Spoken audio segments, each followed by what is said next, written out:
Hello everyone and welcome to the GMS Magazine RPG Reviews. In this episode, we bring you a review of 101 cursed items from Zenith Books. The following review has been written by Tilograph, also known as Endzeitgeist. For more reviews like this, please visit his website at endzeitgeist.com and please support his Patreon. The address is in the show notes as well as on the top right corner if you're watching the video rather than listening to our podcast. This supplement clocks in at 29 pages, 1 page front cover, 1 page editorial, 1 page SRD, leaving us with 26 pages of content. So let's take a look. By the way, this review was moved up in the reviewing queue at the request of Tilo's Patreon supporters. Okay, so the PDF begins with cursed item rules. Spellcraft 15 plus items, CL after identify at all, to note an item's base properties with DC 25 plus items levels denoting the cursed properties. Discarding cursed items is not automatic after remove curse, as the PDF specifies once more, but the PDF also specifies that this spell does not decurse an items, so this was still handy.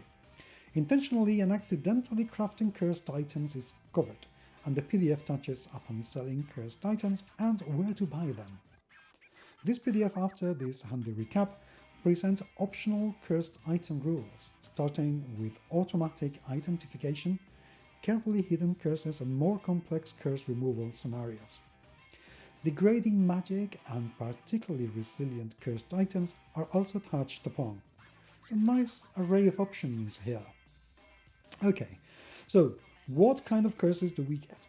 We begin with the Amulet of Chatty Fists, which makes the wearer's hands sentient, obnoxious, and chatty.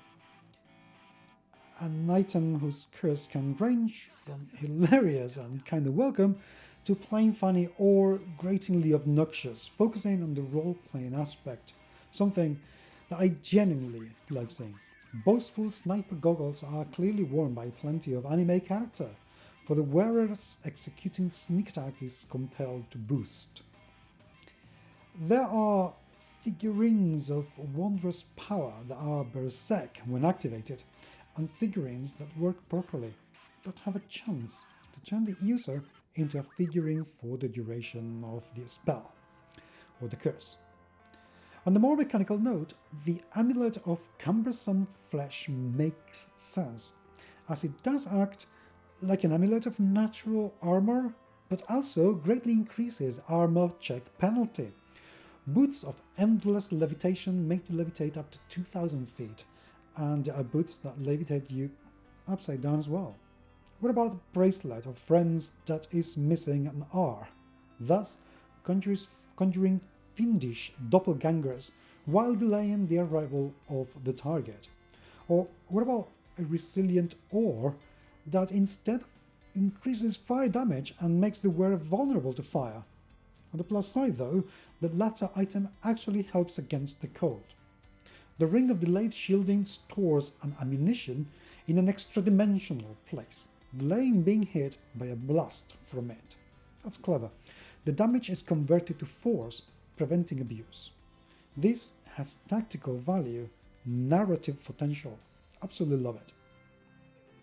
The Backhand of Glory had me laugh out loud, as it's essentially a pimp slaps the user, properly codified regarding damage type, etc., mind you, for using some abilities. The Robe of Useless Items also had me seriously chuckle.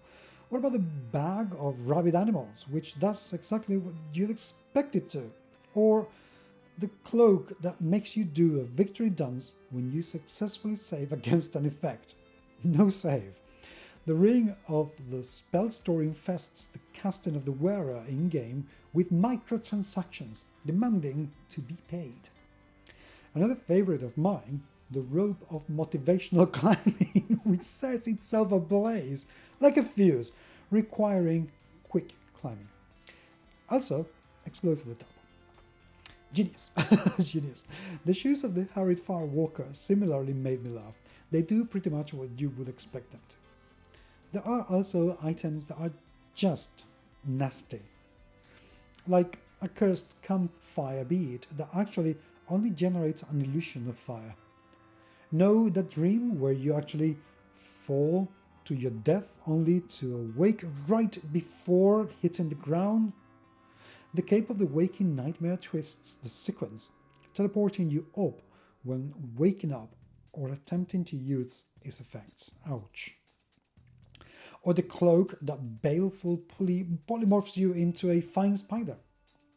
Some goth ladies I know obviously suffer from the corset of wiry witchcraft, which inexplicably snacks on nearby things, making movement more difficult. What about the cursed vest that shrivels your eyes when attempted to use the dead-eye deed? Sandals that may cause you to bond with trees akin to dryads. There is a belt that transforms head and torso, and only those, into that of a fish. I hope that some water's around, and this one can make for a really clever investigation angle. What about horseshoes that transform creatures into Tikbalang-like creatures? The PDF also provides a variety of magical goggles that could dazzle you, cause nearsightedness, and what about a helm that makes you comprehend only one language? Helms or boots or sloppy teleportations are pretty much classics from the get-go. And what about an unreliable handy haversack? But there are also items that can arguably be rather potent when handled properly, provided that you can withstand the effects. The cursed horn of a befouled air, horn of fog variant that produces cloud kill centered on the user, can actually be rather cool. Rings of both eye blinking are also clever.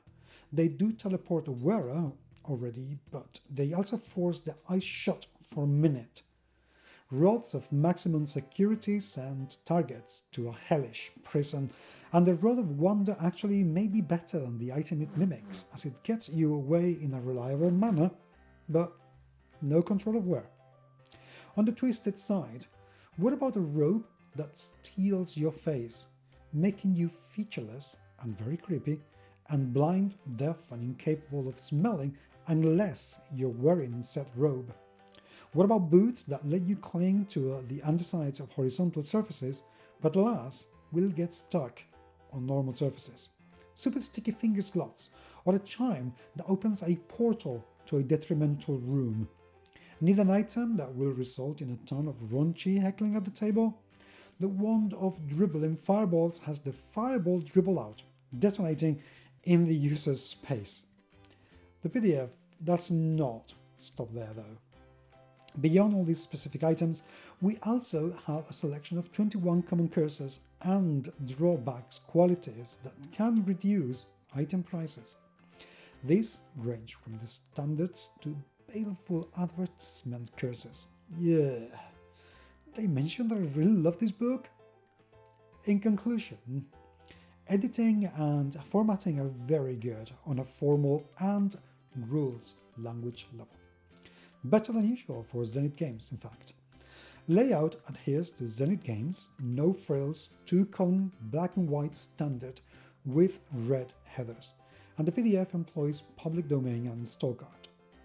This PDF has no bookmarks though, which is an unnecessary comfort-wise downside of an otherwise great book.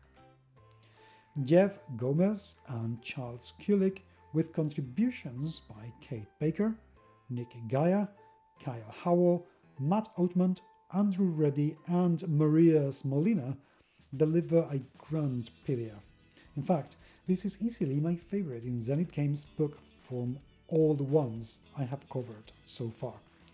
The cursed item hearing are consistently cool. They are mechanically relevant without being bland. They often are clever, witty, and even funny. You know, in a way that will have your players laugh and say, "Well played," while their characters suffer.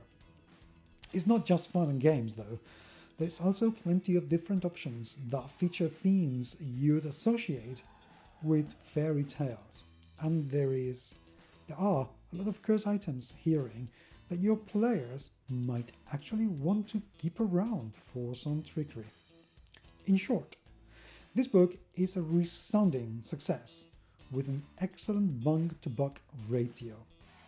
Usually the lack of bookmarks would strip the PDF of my highest accolades, but this one is simply too fun, too captivating to penalize. 5 stars plus seal of approval. Very highly recommended. Endzeitgeist and PACO out. Thank you for watching or listening. If you've been listening to the podcast, please subscribe to the channel if you want to see more of these reviews, which are going to be coming back very, very soon indeed. And leave us a review in iTunes if you're listening there or anywhere else, and tell everybody. Thank you once again for being there. Leave us your comments in the show notes, and I will talk to you very, very soon. Take care.